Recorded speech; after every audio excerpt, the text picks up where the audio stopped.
우리가 매일 성경을 가지고 우리가 매일 말씀을 묵상하고 있습니다. 마가복음 묵상하고 있는데 매일 성경의 주일 3월달 주제가 뭐냐면 그리스도의 제자가 가야 할 길입니다.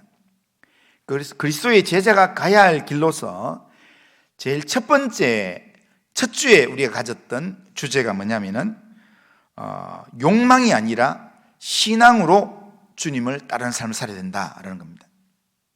그것을 첫 주에 했고요.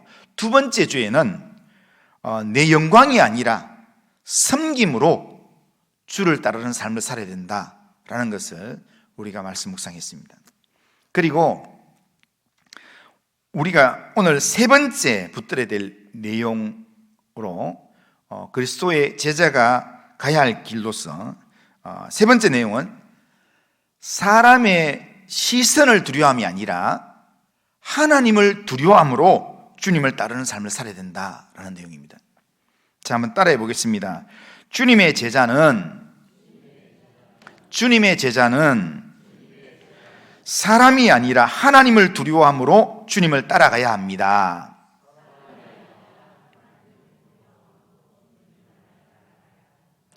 자, 사람이 아니라, 사람의 시선이 아니라 하나님을 두려워함으로 주님을 따라가는 것, 그게 주님의 제자라는 겁니다. 오늘 우리가 읽은 이 본문은 예수님의 권위의 출처에 대해서 질문하는 예루살렘 종교 지도자들에게 예수님께서 요한의 세례에 대한 권위 출처를 질문하심으로 예수님의 신적 권위를 드러내시는 그런 내용입니다. 예루살렘의 이 대제사장과 서기관과 장로들, 이 종교 지도자들이 예수님께 질문을 했다가 예수님으로부터 역질문을 받고 그 대답을 하는 데 있어서 사람의 시선을 두려워하고 사람을 의식하면서 그렇게 대답을 했다는 겁니다. 이들처럼 사람의 눈치를 살피는 사람은 하나님을 제대로 섬길 수가 없습니다. 사람의 눈치를 살피면서 살아가는 사람은 주님을 제대로 따를 수가 없다는 겁니다.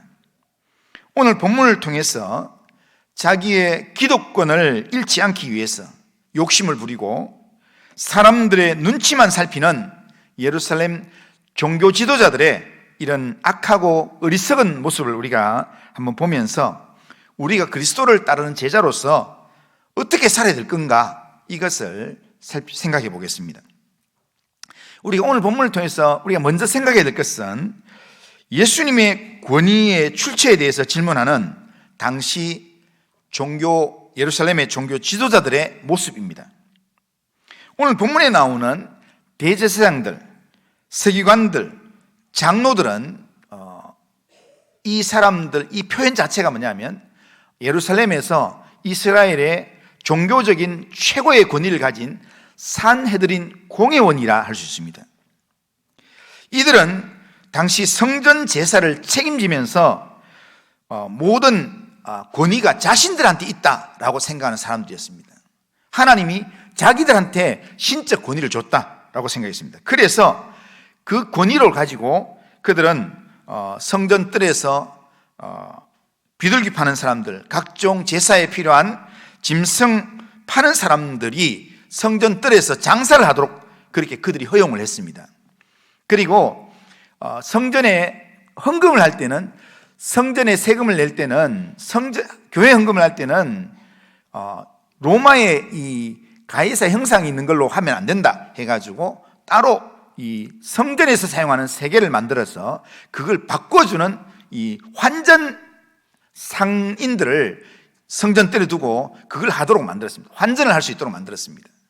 자신들이 그렇게 권위를 가지고 장사를 여기서 할 수 있도록 만들고 또 환전을 할 수 있도록 만들었는데, 그런데 그들이 허용했던 바로 그 성전에서 예수님이 들어오시더니 갑자기 채찍을 들고 그 짐승들을 다 쫓아내고 그리고 환전하는 상들을 다 엎어버리고 거기에 장사하는 사람들을 다 쫓아내는 그런 도발적인 행동을 하는 겁니다. 그러면서 예수님께서 그 성전에 있는 사람들 향하여서 하나님의 성전을, 기도하는 성전을 강도의 소굴로 만들었다 하면서 그 성전에 있는 사람들에 대한 하나님의 심판을 선언하셨습니다. 그리고 그 성전이 예수님 때문에 난리가 났습니다. 막 사람들이 다 쫓겨나고 채찍에 맞고 막 이래 됐습니다. 그런데 그렇게 하고 난 다음에 그 다음날 예수님이 또 성전을 거닐면서 또 그런 사람이 없나 막 살피고 있으니까, 그러니까 이 예루살렘 총 책임을 맡았던 이 종교 지도자들, 대제사장과 서기관과 장로들이 예수님께 와서 예수님께 이렇게 하는 이 권위의 출처가 어디냐라고 예수님께 질문을 하는 겁니다. 28절을 보면 예수님께 이렇게 묻습니다. 이르되 무슨 권위로 이런 일을 하느냐? 누가 이런 일을 할 권위를 주었느냐? 이렇게 말합니다. 여기에 이런 일이라는 것은 앞서 제가 언급한 대로 전날 예수님께서 성전에서 청소하듯이 하셨던 그 파격적인 일들, 그 일들을 지칭하는 겁니다. 예수님께서 성전에서 행하셨던 이 도발적인 행동들에 대해서 당시 종교 이 지도자들, 당국자들로서는 이 일에 대한 권위의 출처를 물고 있는 것입니다. 다시 말하면 당신이 무슨 권위로 이런 일을 하는가, 누가 이런 일을 할 권위를 당신에게 줬는가, 이걸 지금 묻고 있는 것입니다. 이들의 이 질문은 두 가지 사실을 전제하고 있습니다. 하나는 예수님의 이러한 행동은 권위를 부여받은 사람만이 할 수 있다는 겁니다. 성전을 엉망으로 만드는 겁니다. 두 번째, 자신들은 예수님께 이런 권위를 준 적이 없다는 겁니다. 그러기에 아마도 이들은 이 질문을 통해서 예수님께서 성전에서 행하셨던 그 행동들이 자기들이 권위를 안 줬기 때문에 예수님이 했던 그 행동은 적법하지 않다, 부당하다라는 그런 내용을 지적하려는 의도로 지금 이 말씀을 하는 것, 이 질문을 하는 것 같고, 또 이 질문을 통해서 예수님이 당신들이 나한테 권위를 안 줬지만, 그런 권위를 안 줬지만 하나님이 나한테 줬다 이렇게 이야기하면 성전에서 하나님의 권위를 이야기한다고, 그래서 이렇게 신성모독이라는 이름으로 공격을 하려고, 예수님을 책잡아서 공격을 하려는 의도로 이런 질문을 하는 것 같다라는 생각이 듭니다. 이런 예수님을 어떻게든 공격하고 예수님을 책잡기 위한 의도를 이렇게 질문하는 그런 이 종교 지도자들, 당신이 무슨 권위로 이런 일을 하는가? 누가 이런 일을 할 권위를 줬는가? 이런 질문을 합니다. 그런데 이 질문에 대해서요, 예수님께서 즉답을 하지 않으시고 바로 대답을 안 하시고 도리어 역질문을 하십니다. 도리어 예수님이 질문하시는 겁니다. 29절 30절에 보면 이렇게 합니다. 29절 30절 예수께서 이르시되 나도 한 말을 너희에게 물으리니 대답하라. 그리하면 나도 무슨 권위로 이런 일을 하는지 이르리라. 요한의 세례가 하늘로부터냐 사람으로부터냐 내게 대답하라. 이렇게 합니다. 예수님께서 바로 대답을 안 하시고요, 내가 다시 나도 하나 물을 건데 내가 묻고 내 말에 대답하면 내가 대답해 줄게, 이렇게 하는 겁니다. 그러면서 예수님께서 이렇게 질문하시는데, 어떻게 보면 예수님의 이 말씀은 질문에 대한, 이 종교 지도자들의 질문에 대한 답변을 회피하는 것처럼 보이지만, 이것은 당시에 랍비들이 논쟁을 하면서 즐겨 사용하는 이런 이 되묻기 방식의 대화법입니다. 그 당시에 좀 이렇게 이 지혜롭게 이 가르치고 대화하는 랍비들은 대부분 이 방식을 썼습니다. 그러니까 예수님의 이 방식이 이렇게 틀린 건 아니라는 겁니다. 그런데 예수님의 답변 안에는 종교 지도자들이 질문했던 그 질문과 무관한 말을 하지 않았다는 겁니다. 종교 지도자들이 했던 그 질문에 연결되는 그런 예수님의 되묻는 질문을 했다는 겁니다. 예수님의 되묻는 질문 자체에 이 종교 지도자의 질문에 대한 답변이 거기 포함되어 있다는 겁니다. 예수님이 언급하신 요한의 세례는 세례 요한의 사역을 특징 짓는 내용입니다. 요한은 세례 사역을 통해서 예수님의 사역을 준비하는 일을 했습니다.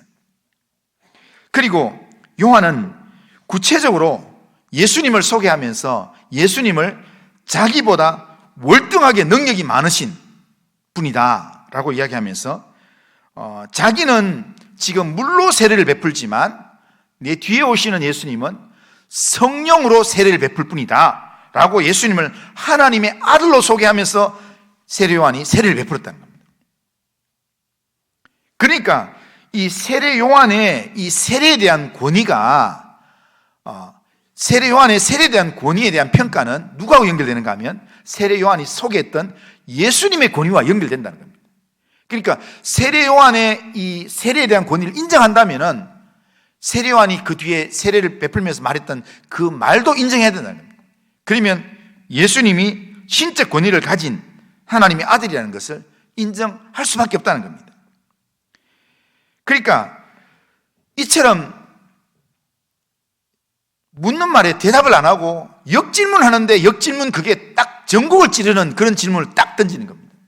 그러니까 이 유대 종교 지도자들이 요한의 세례의 권위에 대한 이 답변을 하려고 하니까 곤란한 상황이 생겼습니다. 답하기가 곤란한 겁니다. 왜냐하면 세례 요한이 공회에 무슨 자격을 받아서 허락을 받아서 회개 세례를 베푼 게 아니었습니다. 그러니까 공회 이 산헤드린 공회에서 세례 요한에게 뭐 권위를 준 것도 아닌데 세례 요한이 하나님의 말씀이 그에게 임함으로 말미암아 광야에서 회개를 선포하고 자기에게 나오는 사람들에게 죄를 자복하고 하나님 앞에 나오려고 하는 그 사람들에게 회개의 세례를 베풀었다는 겁니다. 그런데 그 세례 요한을 보았던 그 당시에 많은 사람들이 요한의 세례가 하나님께로부터 온 것이다 라는 것을 믿었기 때문에 많은 사람이 그에게 나아가서 세례를 받았습니다. 그러니까 여기에 바리새인들 중에서도 이 대제사장 아니면 이 종교 지도자들 이 사람들 밑에 있는 사람들 중에서도 광야에 있는 요한은 하나님부터 권위를 받은 자다라는 그 생각으로 거기 가서 세례를 받았던 사람들이 많이 있다는 겁니다. 그러니까 그런 측면에서 보면 세례 요한의 세례는 하나님으로부터 왔다 이렇게 이야기하려고 하니까 세례 요한이 했던 말이 있거든요. 세례 요한이 이렇게 내 뒤에 오시는 분, 나는 물로 세례를 베풀지만 내 뒤에 오시는 분은 성령으로 세례를 베풀 하나님의 아들이다 이렇게 얘기했기 때문에 그러니까 지금 자기들한테 질문하는 예수님의 신적 권위를 인정해야 되니까 예수님 때문에 자기들이 세례 요한의 이 세례를 인정을 못 하겠는 겁니다. 이렇게 이야기하면 세례 요한의 세례가 하나님으로부터 왔다 이렇게 이야기하면 예수님께서 분명히 그러면 왜 세례 요한의 말씀을 믿지 않냐? 너희는 왜 세례 요한을 그렇게 믿고 따르지 않느냐? 이렇게 이야기가 뻔하기 때문에 세례 요한이 소개했던 예수님을 왜 믿지 않느냐? 왜 나를 안 받아들이냐? 이렇게 말하기 뻔하기 때문에 이 사람들이 이거는 이렇게 말하면 안 되겠다. 그래서 이렇게 세례 요한을 하나님께로부터 온 자라고 하는 말을 안 해야겠다. 그리고 이제 자기들이 그러면 사람으로부터 온 자라고 할까? 라고 생각해 보니까 사람으로부터 세례 요한의 세례는 사람으로부터 온 것이다. 그냥 자기가 하고 싶어서 했는 거다. 라고 이야기하려니까 지금 주변에 있는 수많은 사람들이 세례 요한의 세례를 받고 세례 요한을 참 선지자로 인정하고 있거든요. 괜히 세례 요한이 가짜다 이 말했다가 사람들한테 돌 맞아 죽을까 봐 이 대제사장들이 함부로 말을 못하는 겁니다. 그래서 요렇게도 말 못하겠고 요렇게도 말 못하겠고 요렇게 이야기하려니까 예수님이 걸리고 요렇게 이야기하니까 사람들이 걸리고 그래서 눈앞에 보이는 지금 사람들 때문에 그 사람들의 시선이 두려워서 이 대제사장과 이 서기관 장로들이 산헤드린 최고의 권위를 가진 이 사람들이 예수님 앞에 뭐라고 하냐면 싹 지켜보는 앞에서 우리는 모르겠습니다 이렇게 얘기했습니다. 모든 걸 다 안다고 이야기했던 그 사람들이 우리는 알지 못합니다 라고 얘기했습니다. 그럴 때 예수님께서 그 대답을 들으시고 너희들은 모른다 했으니까 나는 안 알려줄란다. 내가 어떤 권위로 하는지 내가 다 알고 있지만 난 너희들한테 알려주기 싫다. 이렇게 얘기합니다. 그 말 속에서 세례 요한의 신적 권위를 인정하면서 그러면서 예수님이 하늘로부터 온 이 권위를 가진 분이라는 사실을 예수님 은연중에 드러내시는 겁니다. 그런데 이 대제사장 서기관들, 장로들, 이 사내들 공회원들은 하나님으로부터 권위를 받았다 생각하지만 이들의 답변을 찾는 이 모습 속에서는 하나님이란 단어가 한 번도 없습니다. 하나님에 대한 영적인 고민이 하나도 없습니다. 그러기에 세례 요한의 권위에 대해서 대답을 하지 못하는 이들의 모습을 보면 이들의 모습에서 이들은 세례 요한을 선지자로 보내신 하나님의 권위를 인정하지 않는 사람들이라 라는 것을 알 수 있습니다. 이들은요, 성전에서 하나님을 섬긴다 그러고 하나님의 말씀을 가지고 섬긴다 하지만 하나님의 권위를 인정하지 않는 사람들이었습니다. 그러니까 하나님의 권위를 인정하지 않으니까 자기 마음대로 하는 겁니다. 자기 소견에 옳은 대로 생각하는 겁니다.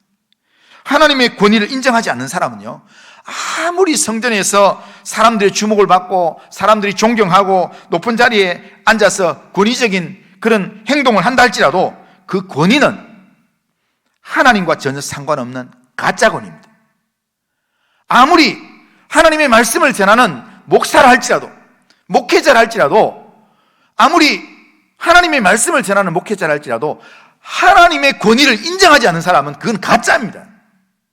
그처럼 지금 하나님의 권위를 인정하지 않는 대제사장, 서기관들, 장로들은 하나님의 권위를 인정하지 않기 때문에 하나님의 음성을 들을 귀가 없는 겁니다. 가짜 권위로는 하나님을 기쁘시게 할 수 없습니다.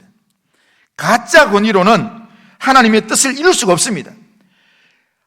가짜 권위로는 주님을 따를 수가 없습니다. 우리는 신앙생활 하면서, 그렇기 때문에 우리는 신앙생활 하면서 우선적으로 하나님의 권위를 우리는 인정할 수 있어야 합니다. 하나님이 말씀하면 그 앞에 엎드릴 수 있어야 합니다. 하나님이 우리에게 말씀하시면 아멘 할 수 있는 그런 성도가 되어야 합니다. 우리는 하나님의 권위를 인정하고 하나님의 말씀의 권위를 인정하고 하나님과 하나님 말씀 앞에서 그 권위에 복종하는 삶을 살 수 있어야 합니다.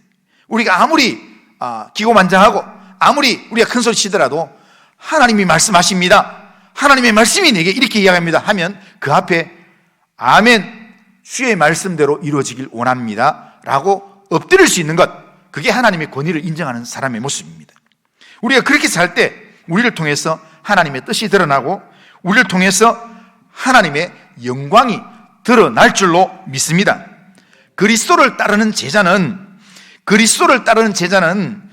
그리스도의 신적 권위를 인정하고 그리고 주님의 뜻에 복종하는 삶을 사는 것, 그게 바로 그리스도의 권위를 인정하는 사람, 주님을 따르는 삶의 모습이라는 겁니다. 주님의 권위를 인정하고 주님을 따르는 모든 성도님들 다 되시기를 주님의 이름으로 축원합니다. 자, 그러면 주님을 따르는 우리가 제자로서 주님의 신적 권위를 인정하는 삶을 우리가 어떻게 살아야 될 건가? 자, 구체적으로 오늘 한번 몇 가지를 생각해 보면, 주님을 따르는 제자로서 주님의 이 신적 권위를 인정하는 삶을 살기 위해서는 우리가 우선적으로 해야 될 게 뭐냐면요, 모든 일에서 우리의 주인이 하나님이라는 사실, 이것을 인정하는 삶을 살아야 합니다. 하나님으로부터 오는 모든 권위는 우리가 하나님을 믿고 하나님의 아들 예수님의 주되심을 믿는 데서 시작이 됩니다. 예수님이 내 인생의 주인입니다 라고 믿는 거기서부터 믿음이 출발한다는 겁니다. 당시 종교 당국자들은 이 대제사장이고 성전에서 지금 이 책임을 맡은 대제사장이고 성경을 가르치는 서기관들이고 장로들이지만 예수님의 신적 권위를 인정하지 못했습니다. 왜 인정하지 못했을까요? 그들이 예수님의 신적 권위를 인정하지 못했던 것은 하나님을 제대로 믿지 않았기 때문입니다. 하나님을 제대로 믿지 않으니까, 하나님의 주인 되심을 믿지 않으니까 하나님 말씀을 제대로 믿을 수가 없는 겁니다. 그래서 예수님을 하나님의 아들로 믿을 수가 없었던 것입니다. 그들이 성전에서 제사를 계속 집례하면서 그 제사의 실체가 되는 예수님, 그들이 날마다 양을 잡으면서 번제를 드리면서 그 양의 실체가 되신 어린 양으로 세상 죄를 지고 우리 가운데 오신 예수님을 보고도 그들은 믿을 수가 없었습니다.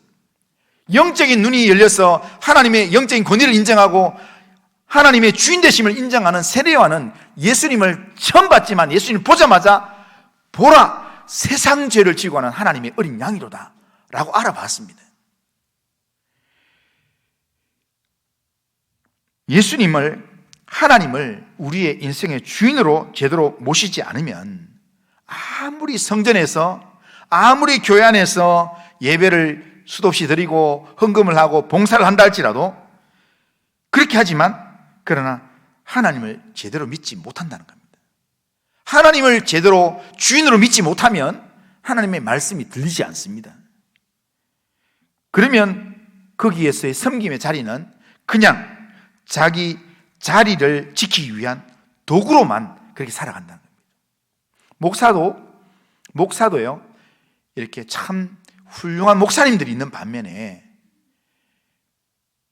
그냥 이 교회에서 돈벌이 하는 목사도 있습니다. 그냥 설교하고 그냥 교회 여러 일들 하면서 돈 버는 목사들이 있습니다. 그러면서 이렇게 천국에 대한 확신이 별로 없어요. 목사들 중에도. 그러니까 설교할 때 원래 그렇게 이야기하는 거지. 아이고 목사들끼리 그런 이야기까지 하냐 이렇게 이야기하는 목사들도 있습니다. 그런 분들은 제가 목사님이라고 붙이기가 조금 곤란합니다. 정말 우리가 존경하고 정말 따라야 될 목사님들도 있지만 그렇지 않은 목사들도 있다는 겁니다. 오늘 이 시대 이 대제사장, 서기관들, 장로들, 이들이 자기 기득권 유지하기 위한 도구로만 성전의 섬김과 성경 가르침 이런 것들을 하면서 그러다 보니까 하나님을 주인으로 제대로 안 믿으니까 하나님의 말씀이 귀에 안 들리니까 하나님이 육신이 되어 이 땅에 온데도 하나님 알아보지도 못하고 영접하지도 않고 그러니까 하나님의 아들 예수님이 이 땅에 오셨을 때 예수님이 성전을 정화하기 위해서 또한 하나님의 사람들 제대로 세우기 위해서 말씀하면 오로지 내 자리를 뺏으려고 온 그런 경쟁자로만 생각하고 그래서 내 기득권을 노리는 경쟁자로만 생각하니까 어떻게 하면 예수님을 죽일까? 어떻게 하면 예수님을 책잡아서 제거할까? 이런 생각만 한다는 겁니다. 그러다가 결국에는 다음번에 보면 알겠지만 예수님을 십자가에 못 박아 죽이는 겁니다. 우리도 하나님과 예수 그리스도가 내 인생의 주인이라는 사실을 우리가 확실하게 인정하지 않으면 우리도 이들과 똑같은 모습으로 내 기득권 유지하기 위해서 예수를 이용하는 사람으로 종교 생활을 이용하는 사람으로 살 수 있다는 겁니다. 우리의 구원자 예수님을 내 삶의 주인으로 믿어야 합니다. 우리가 예수님을 믿는다 할 때 예수님을 믿는다는 말은 예수님을 나의 구주로 믿습니다. 나를 구원하시는 주님으로 믿습니다. 이런 뜻입니다. 그러니까 예수님을 나의 주인으로 분명하게 믿고 그리고 예수님을 주인으로 의지할 때 그때 예수님의 신적 권위가 나를 통해서 드러나게 되는 겁니다. 예수님의 신적 권위를 인정하는 삶을 살기 위해서는 우리가 무엇보다도 예수님을 나의 인생의 주인, 내 인생의 주인은 하나님입니다. 이것을 고백하는 그런 삶을 살기를 주님의 이름으로 축원합니다. 두 번째로 우리가 예수님의 신적 권위를 인정하는 삶으로 우리가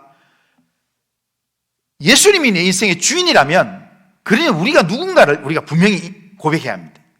예수님이 우리 인생의 주인이라면 우리는 예수님 앞에서 청직이라는 사실을 우리가 꼭 기억하고 살아야 합니다. 그게 예수님의 권위를 인정하는 겁니다. 우리 삶의 주인은 우리가 아닙니다. 어떤 연예인 중에 집안이 기독교인인데 이런 말하면 다 아는, 집안은 기독교인인데 이렇게 교회는 출석하는지 모르겠지만 하여튼 가수로 아주 뛰어난 사람이 있어요. 그 사람이 대학에 가서 축사를 하면서요, 그 축사 내용이 여러분의 인생의 주인은 여러분 자신입니다. 내 인생의 주인은 납니다. 이렇게 하면서 있잖아요. 이렇게 막 너무 했는데 그게 너무 잘했다고, 너무 폭발적인 인기라고. 그래서 막 이렇게 유튜브에 이렇게 그 조회수가 막 어마어마하게 이렇게 조회수 올라오는 그런 유튜브 있었습니다. 그런데요, 오늘 우리의 인생의 주인이 내가 아닙니다. 그게 사탄이 우리에게 주는 거짓말입니다. 속임수입니다. 내 인생의 주인은 내가 아니라 내 인생의 주인은 나를 창조하신 하나님인 줄로 믿습니다. 나를 죄 가운데서 구원하신 예수 그리스도인 줄로 믿습니다. 내가 가지고 있는 건강, 내가 주인으로 생각하지만 하나님께서 내 코에서 호흡만 싹 가져가 버리면 그냥 그날부터 끝나는 겁니다. 내가 아무리 건강 자랑한다고 내 건강 하더라도 어느 순간인가 무너질 줄 모릅니다. 내가 가지고 있는 재산, 내가 가지고 있는 물질, 내 시간, 내가 가진 모든 내가 누리는 것들 전부 다가 내 것이 아니라 하나님께서 내게 맡기신 줄로 믿습니다. 그렇기 때문에 우리는 주님이 내 인생의 주인이라면 나는 그 주님 앞에서의 청직입니다 라는 인식을 가지고 살아가는 것, 그게 주님의 신적 권위를 인정하는 삶이라는 겁니다.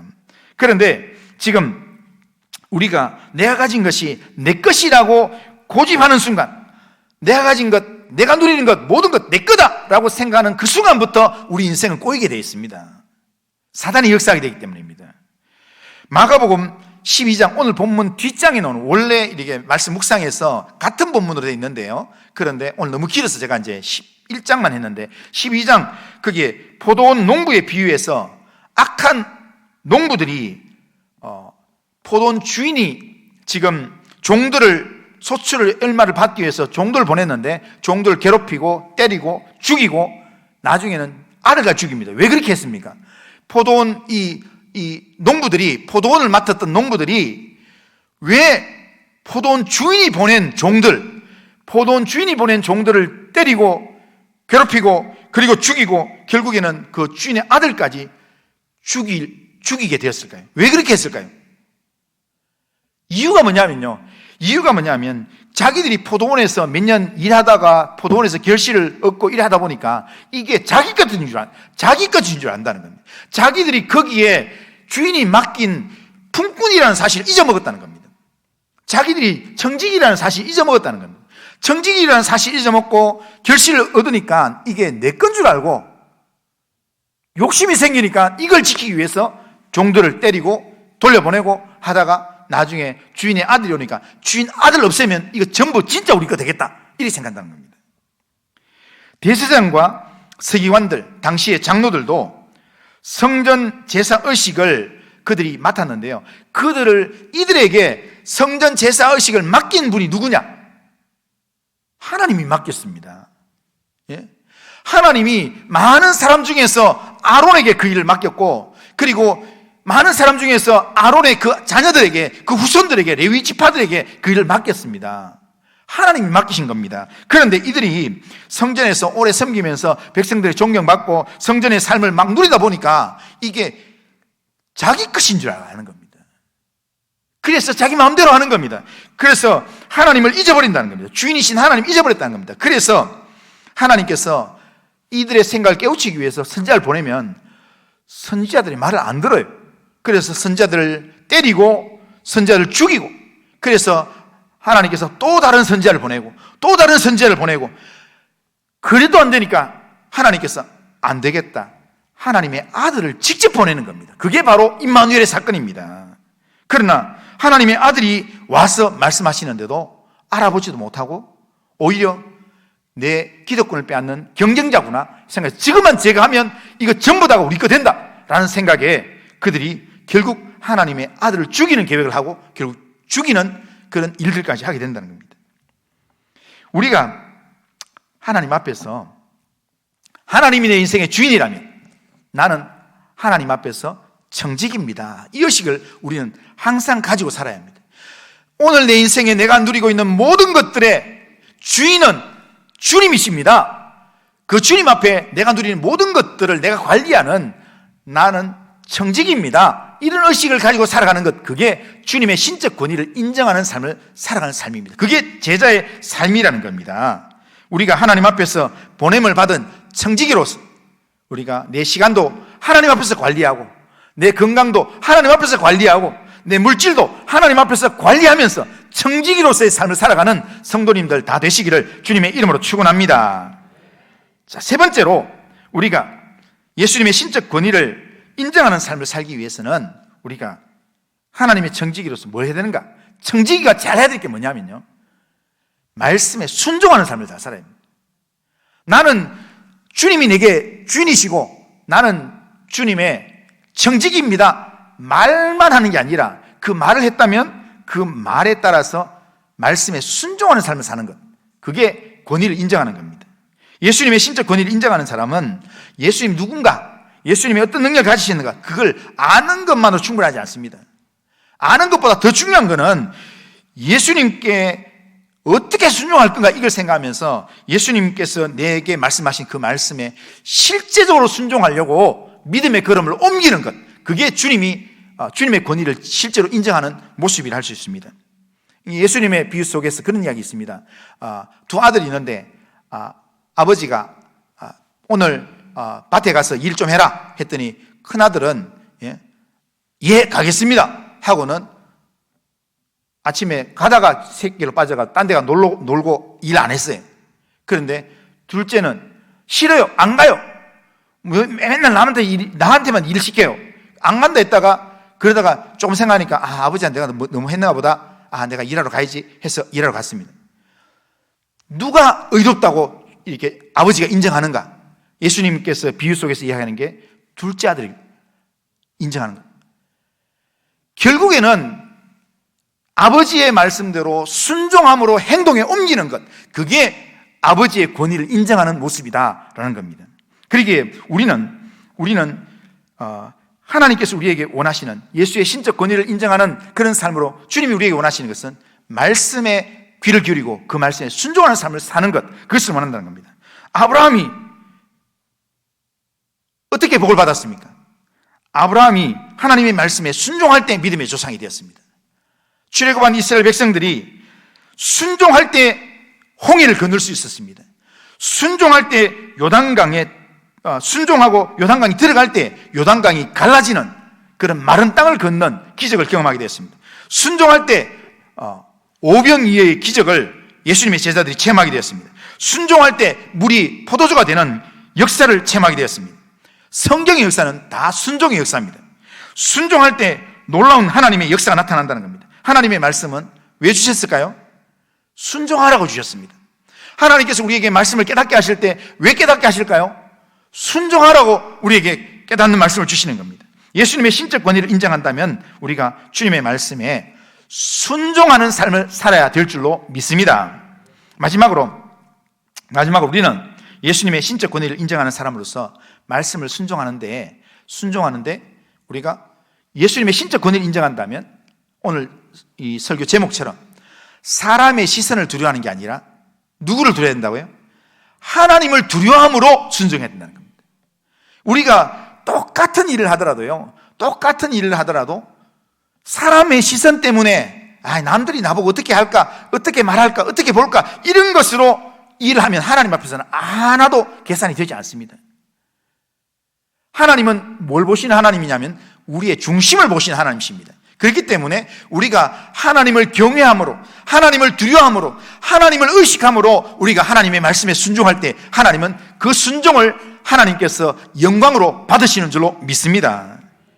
지금 오늘 본문에 나오는 대제사장들, 서기관들, 장로들의 가장 심각한 문제가 뭐냐면 그들은 종교지도로서 사람들 존경받고 많은 사람들이 존경하는 그런 삶이었지만, 그러나 그들의 가장 심각한 문제는 뭐냐면 하나님에 대한 의식이 하나도 없다는 겁니다. 그리고는 이들은 늘 사람의 시선을 신경 쓴다. 자기 앞에 있는 이 예수님이 나를 어떻게 평가할까? 그리고 이 보고 있는 주변에 있는 사람들, 이 사람들이 우리를 어떻게 생각할까? 그래서 사람들이 어떻게 생각할까? 이걸 신경 쓰면서 사람들에게 인정받는 삶을 살려고, 사람들에게 존경받는 삶을 살려고 그렇게 애를 썼다는 겁니다. 하나님의 아들로서 예수님께서 성전 예배가 엉망이 되었다고, 그래서 예배 자리를 회복하라고 예수님께서 안타까운 말씀을 하시는데도, 그런데도 그 말씀을 듣지는 못하고 오히려 사람들이 존경하는 자신의 권위가, 예수님의 이 행동 때문에 우리의 권위가 훼손당했다라는 것으로 오히려 예수님을 대적한다는 겁니다. 사람들이 우리를 막 존경하는데 예수님 때문에 사람들이 존경하는 그 존경심이 좀 줄어들게 되겠다, 이거 가만두면 안 되겠다, 오로지 사람들이 우리를 어떻게 보는가 이것만 생각한다는 겁니다. 그들의 머릿속에는 하나님은 없고요, 오로지 사람들의 시선만 있었다는 겁니다. 이런 의식으로 하나님의 음성을 듣지 못하고, 이런 의식으로 그렇게 성전 봉사를 하고 제사를 지내고 이렇게 지내는 이 사람들에 대해서 예수님께서 심판을 예고하시는데, 우리 읽지 않았지만 이 12장의 이 포도 농부의 비유, 악한 비유에 대한 이야기를 하시면서 예수님께서 이 사람들에게 주어질 하나님의 심판이 어떤 건가를 12장에서 이야기합니다. 결론이 뭐냐면요, 12장 포도 농부의 비유에서 결론이 뭐냐면, 주인이신 하나님이 이들을 다 심판하신다, 이 말입니다. 그걸 결론으로 이야기했습니다. 이렇게 살면 하나님 심판하신다는, 이걸 조금이라도 인식하는 사람은 하나님을 두려워하는 마음으로, 마지막 날에 심판하실 분이 누굽니까? 하늘과 땅의 모든 권세를 가지신 예수님이 심판하실 겁니다. 모든 권세를 가지고 심판하실 예수님이 지금 성전 똑바로 세워라 라고 이야기하는데, 그 주님의 말씀을 두려워하지 않고 사람들의 시선 두려워하면서, 그러면서 어떻게든 자기 자리를 지키려고 하는 그들을 향하여서 주님은 심판을 선언하신다는 겁니다. 그러기에 우리는 조금이라도 이런 걸 인식한다면, 우리는 하나님 두려워하는 믿음으로 우리가 하나님 말씀에 귀 기울이고 주님의 말씀의 권위를 인정하면서, 우리는 주님이 내 인생의 주인입니다, 나는 그 주님 앞에서 청직입니다, 그렇기 때문에 나는 주의 말씀에 귀를 기울입니다, 나는 주님을 두려워하는 마음으로, 주님을 의식하는 마음으로 나는 주의 길을 걸어가겠습니다, 이 믿음의 삶을 사는 것이 바로 주님이 원하시는 제자가 가는 길, 그리스도인이 가야 할 길인 줄로 믿습니다. 이 시대를 살아가는 우리도 하나님의 말씀을 맡은 대제사장들과 같은 그런 사람들입니다. 그런데 우리가 우리 인생의 주인이라 생각하면서 함부로 살면 우리도 오늘 본문에 나오는 대제사장들, 서기관들, 장로들과 똑같은 사람들입니다. 우리 인생에서 주인은 우리가 아닙니다. 내 인생의 주인은 하나님이십니다. 그리고 우리를 구원하신 예수 그리스도십니다. 그러기에 우리는 예수님의 신적 권위 아래서 청지기로서 말씀에 순종하고, 또 그 말씀 앞에 주님을 두려워하는 마음으로, 주님을 의지하는 그 믿음으로 그렇게 하나님을 따라가는 그런 제자의 삶을 살아가는 우리 성도님들 다 되시기를 주님의 이름으로 축원합니다. 자, 한번 따라하겠습니다. 자, 한번 따라하겠습니다. 주님을 따르는 제자는 사람이 아니라 하나님을 두려워함으로 주님을 따라가야 합니다.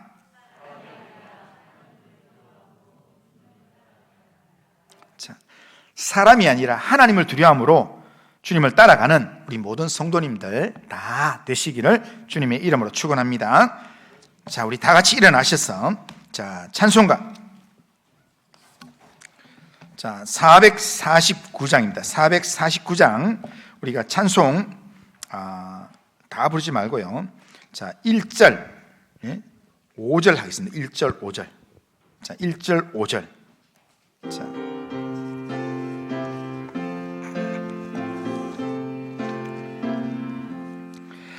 예수 따라가며 복음 순종하면 우리 행할 길 환하겠네. 주를 의지하며 순종하는 자를 주가 위해 주시리라. 의지하고 순종하는 길은 예수 안에 즐겁고 복된 길이로다. 5절입니다. 주를 힘입어서 말씀 잘 배우고 주를 모시고 살아가세. 주를 의지하며 항상 순종하면 주가 사랑해 주시리라. 의지하고 순종하는 길은 예수 안에 즐겁고 복된 길이로다.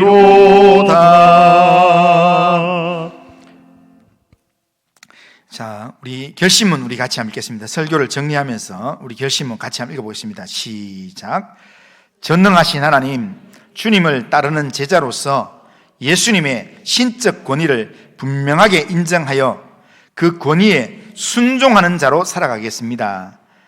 우리의 주인이 하나님이심과 우리가 그의 청지기임을 분명하게 인식하고 하나님 앞에서 신실한 청지기로 살아가겠습니다.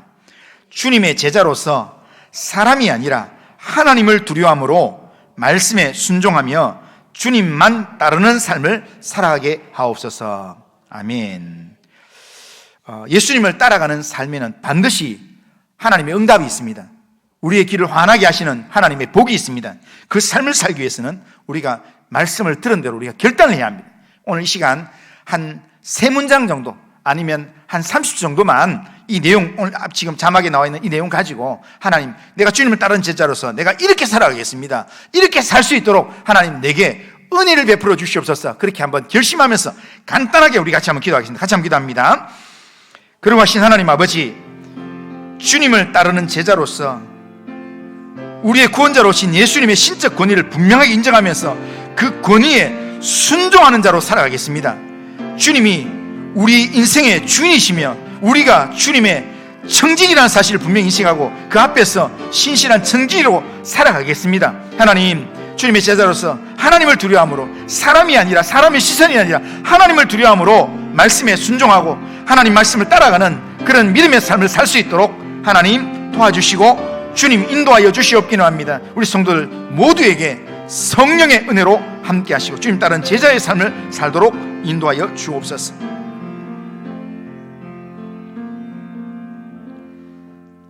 거룩하신 하나님 아버지, 오늘도 예배를 통해서 말씀을 듣게 하신 하나님 감사합니다. 주님을 따르는 제자들로서 예수님의 신적 권위를 분명하게 인정하면서 그 권위에 순종하는 자로서 하나님과 예수님의 주제심을 인정하고 우리가 그의 종됨을 인정하는 그런 청지기로 살아가게 인도하여 주시옵기를 합니다.